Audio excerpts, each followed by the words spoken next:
Welcome to the DAC podcast. My name is Lydia Miller, and in this podcast, I'm talking through the things that I'm learning in an MBA program and how I'm applying that information to my small business.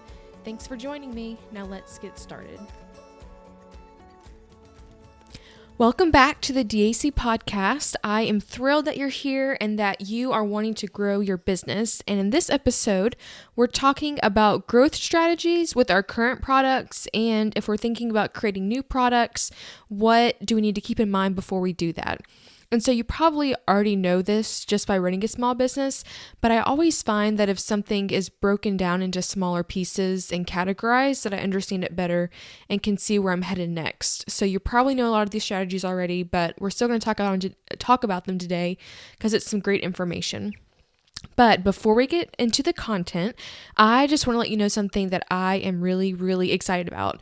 So I've had a lot of downloads for this podcast, which is amazing. I'm really excited about that. But I feel like I haven't gotten to connect with you yet. And so if you go to my website at lydiagmiller.com, on the right-hand side, you'll see a button where it says join our community.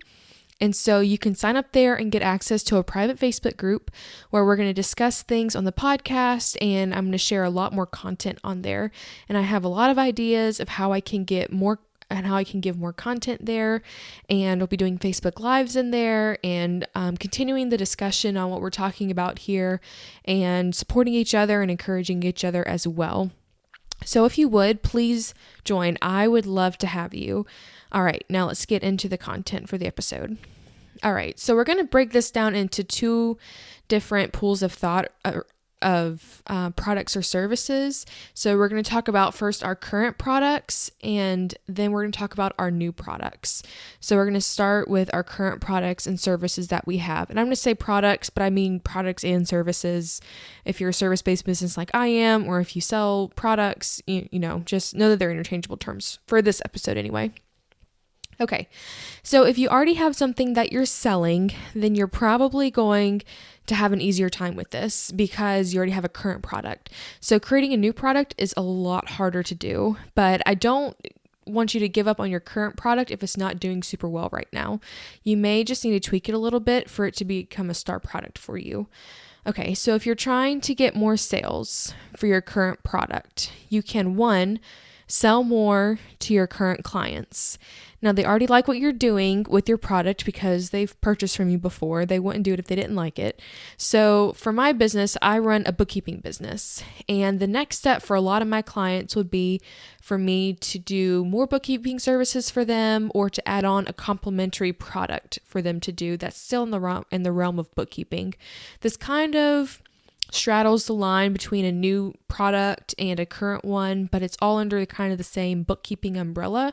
So I'm going to say it's more like a current, it's more like a service that is for a current product. So it could be that I do their tax return for them, or I take over more of their bookkeeping for them. Maybe I have clients right now that I just reconcile, double check everything and go on from there. But it could be that they become like some of my other clients where I do everything for them. I write the checks, do the deposits, enter everything, financials, the whole 9 yards, everything for them up until the tax return.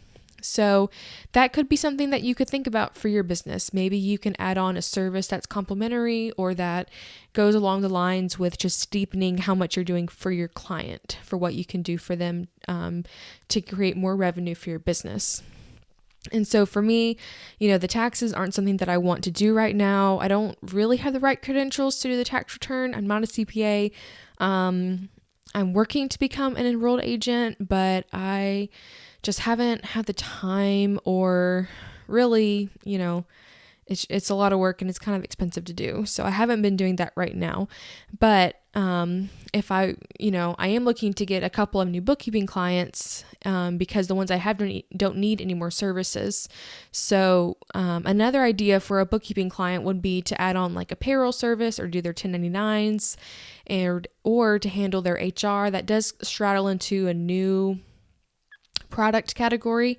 But I think for this, we can give a little bit of leeway as long as it's all kind of under the same umbrella or like 1 degree out. I think you're okay doing that.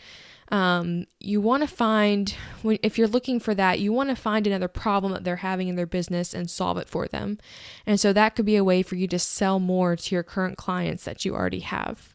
And so another way to sell more current products will be to sell your current products to new customers. And the only problem with this is that new customers can be expensive to acquire. And there's always a cost to educate, remind, and to motivate a client to motivate someone to become a client of yours, but it definitely can be done. You want to see if you can expand maybe the appeal of your product. Maybe you are so niche right now that only a really small percentage of the population really wants your product, and maybe you need to just, expand it just by a little bit to try, to appeal to another group of people or find out where those people are so that you can sell to them. So maybe a strategy for this could be that you have an affiliate program where someone else promotes your product for a commission, or you can find someone to co-brand with, where you work together on a project for someone who has access to your current clients that are there right now, or to ideal clients. That's the right word, to the ideal client that you want for that. And remember, if the product or service that you have isn't selling as much as you want to, the ideal thing is not always to just go out and to create a new product. That can be really tempting, especially since we have the mentality that the grass is always greener on the other side mindset.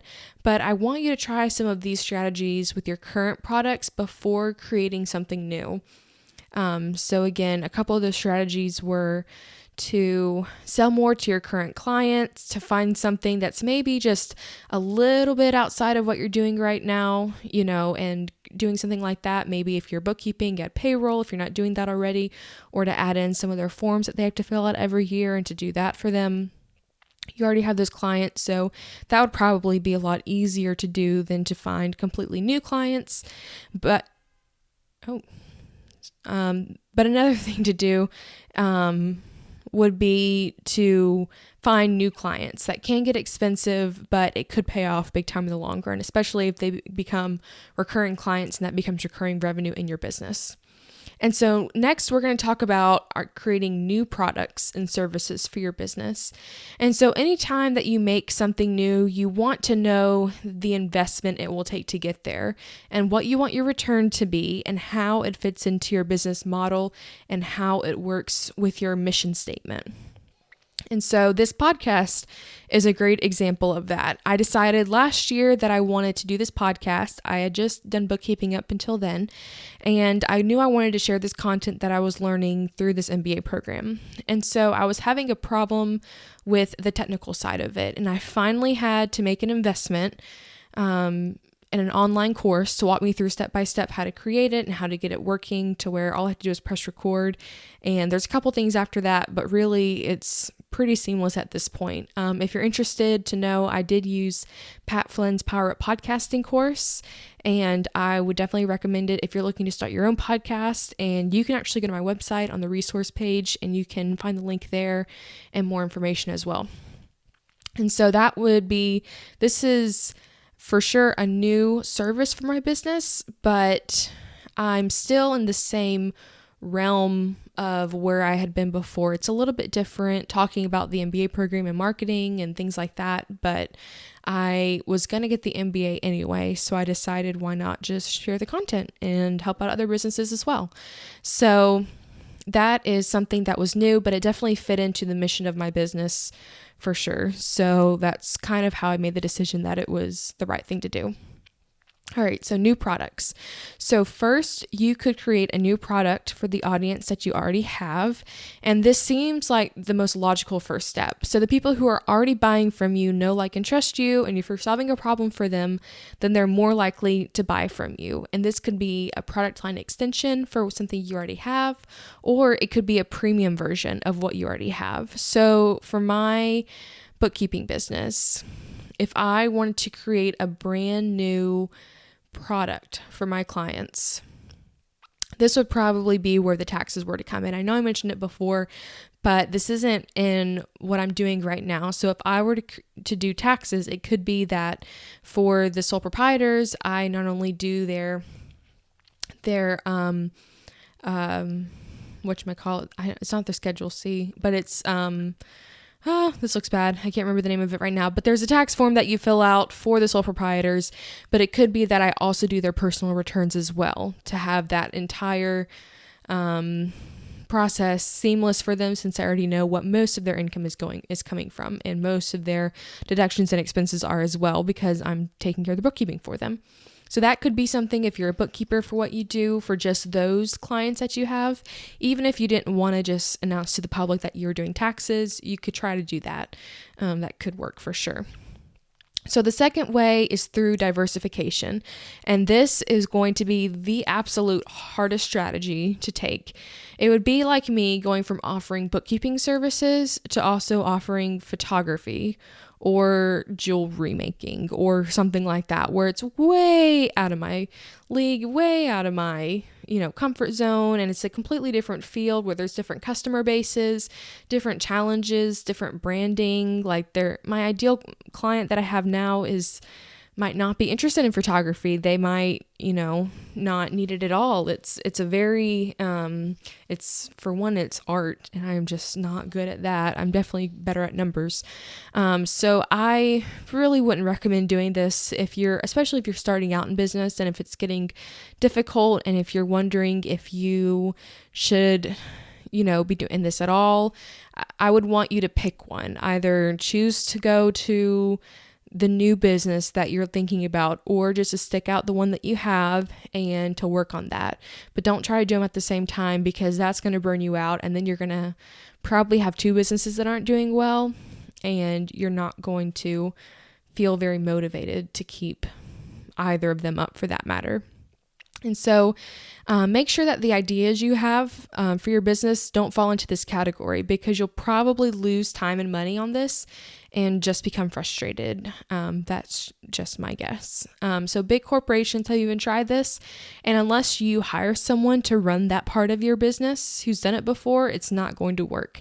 In class, our teacher gave the example of when Sears purchased, Sears, the corporation that sells, tools and clothes and things like that. They decided to buy basically a bank.